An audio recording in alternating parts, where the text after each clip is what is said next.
Hello friends, welcome to my channel competitive English with প্রাইমাইটেড। তো বন্ধুরা, বেশ গুরুত্বপূর্ণ একটা খবর কিন্তু পাওয়া গেছে। এই যে আমাদের যে 11,765 যে শূন্যপদ 2022-এ শুরু হওয়া যে রিক্রুটমেন্ট, তো তার কিন্তু একটা প্যানেল বের হয়েছিল 9,533 জনের। তো তারপরে আর কিছুটা ভ্যাকেন্সি যেটা রাখা হয়েছে সেটা হলো 20-22 কেসের যে ফাইনাল জাজমেন্ট, তো সেই জন্য রাখা হয়েছিল। তো সেখান থেকে কোর্টের নির্দেশ ছিল, মহামান্য বিচারপতি হিমা কোহলি ম্যাম, সুপ্রিম কোর্টের বিচারপতি, তো উনি বলেছিলেন যে বাকি যে ভ্যাকেন্সি রয়েছে এবং সেটার জন্য আবার 20-22-এর যে ক্যান্ডিডেট রয়েছে প্রায় 2800 সামথিং, তো তো তাদের মধ্যে যাদের ইন্টারভিউ হয়েছিল এবং বাকি যাদের ছিল তাদের ইন্টারভিউটা সম্পন্ন করে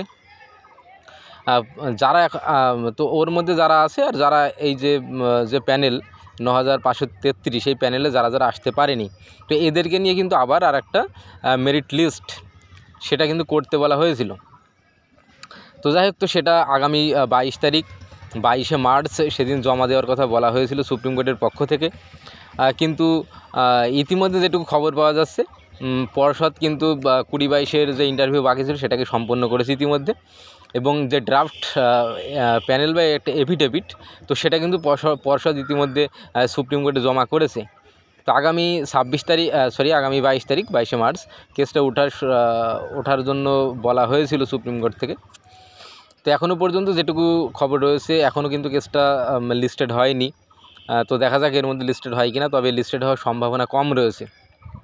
তো দেখা যাক কি হয়। তো যাই হোক, ইতিমধ্যেই যেহেতু জমা পড়েছে, খুব শীঘ্রই আর একটা প্যানেল বেরোতে চলেছে। আর এবার কিন্তু যে বিষয়টা আসবে 20-22 বৈধ কি অবৈধ, আমি ইতিপূর্বেও জানিয়েছি যে 20-22-এর যে গ্রাউন্ড রয়েছে সেটা কিন্তু খুব একটা স্ট্রং না। যাই হোক, তো এতদিন কিন্তু 20-22 লিগাল কি ইলিগাল এই বিষয়টা নিয়ে কিন্তু এখন আলোচনা হয়নি, কোনো প্রকার আর্গুমেন্ট হয়নি। তো হয়তো সেই পয়েন্টটা এবার উঠতে পারে সুপ্রিম কোর্টে। তো যাই হোক, তো দেখা যাক পরে যেদিন হিয়ারিং হয় সেদিন এই যে ডকুমেন্টসগুলো পর্ষদ জমা করেছে, তো এর রেসপেক্টে মহামান্য বিচারপতি কী করেন, প্যানেল বের করে দিতে বলেন, যে নতুন প্যানেল তৈরি হয়েছে ড্রাফট প্যানেল, সেটা বের করতে বলেন, নাকি কোনোভাবে আবার এই যে কেসটা রয়েছে এর আবার পরবর্তী যে হিয়ারিং, সেই হিয়ারিং চালু করতে বলেন। এখন সেটাই দেখার। তবে একটা অবশ্যই গুরুত্বপূর্ণ বিষয় যেটা রয়েছে সেটা হলো যে সাবমিশন যেটা দিতে বলা হয়েছিল, তো সেটা কিন্তু জমা পড়েছে এফিডেভিট। তো এটা কিন্তু বেশ তাৎপর্যপূর্ণ একটা বিষয়। তো কোর্ট যদি মনে করে তাহলে কিন্তু গ্রিন সিগন্যাল দিয়ে দিতে পারে আরেকটা মেরিট লিস্ট বের করার জন্য। তো 20-22-এর কিন্তু ভাগ্য খুলতে চলেছে খুব শীঘ্রই। তো দেখা যাক শেষ পর্যন্ত কি হয়।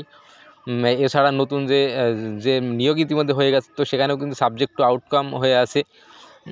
যদি কোনোভাবে 20-22 আবার চান্স পেয়ে যায়, তবে সেক্ষেত্রে রিশাফল হওয়ার সম্ভাবনা রয়েছে পুরো প্যানেলটা।